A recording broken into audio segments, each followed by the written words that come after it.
செல்வமுத்துக்குமரா போற்றி தினம் ஒரு வரிசையிலே ராசி பலன்களை பார்த்து கொண்டிருக்கிறோம். அந்த வரிசையிலே சிம்மராசி என்பவர்களே, உங்களுக்கான தை மாத ராசி பலன்களை தொடர்ந்து பார்க்கலாம். தெய்வமே துணை என்ற எண்ணமுடன் வாழும் உங்களுக்கு பிரகாசமான மாதமாக தை மாதம் இருக்கும்.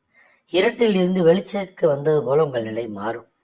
வாழ்க்கையில் புதிய மாற்றங்கள் ஏற்படும், புதிய வழிகள் தெரியும். ஜென்ம ராசிக்குள் சஞ்சரிக்கும் கேது நெருக்கடிகளை உண்டாக்கும் என்றாலும் ஒவ்வொன்றிலும் தடை, தாமதம், அலைக்கழிப்பு என்ற போராட்டமான நிலையை தான் உண்டாக்கும்.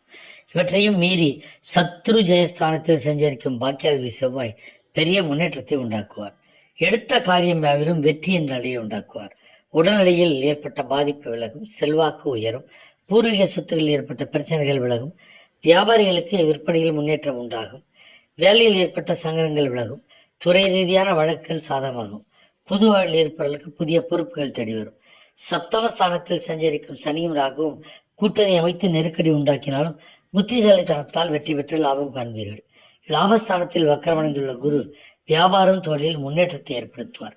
வெளிநாடுகளில் வேலை பார்ப்பவர்களுக்கு ஏற்பட்ட சங்கடம் விலகும், மனதில் நிம்மதி உண்டாகும். மாணவர்களுக்கு படிப்பில் அக்கறை கூடும். கணவன் மனைவிக்குள் ஏற்பட்ட பிரச்சனைகள் முடிவுக்கு வரும்.